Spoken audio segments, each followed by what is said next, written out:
Entering EMI Studios all alone on the 8th of December for my own private 3-hour afternoon recording session, I overdubbed my lead vocal. As I listened to it, I became nervous, concerned that my voice was obviously lower than Paul's. I imagined him doing the song sounding younger, more rooty-tooty. Mine now sounded much too self-serious, even turgid. That evening, we all met together in Studio 2. In going over it, the others felt the same way. It was not at all like Paul. The best way for me to describe it is to say it's like my Vivian Stansell act at the end of the Magical Mystery Tour film, a tongue-in-cheek affected cabaret sort of a song. It had a Bonzo Dog Doodah Band feeling to it. That's the way I sang it. However, the humour did not carry well. It sounded too sincere for such absurd lyrics. All that I could do at that point was to press forward, but we had to do something to fix it. For the next 2 sessions, we were back to Strawberry Fields for still more overdubbing.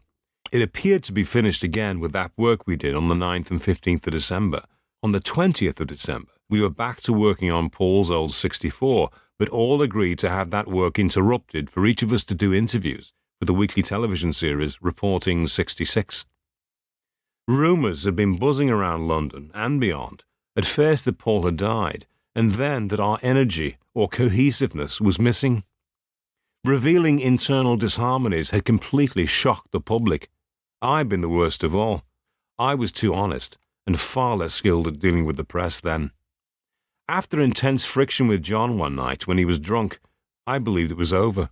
In a public pub, I uttered that I was no longer one of the Fab Four.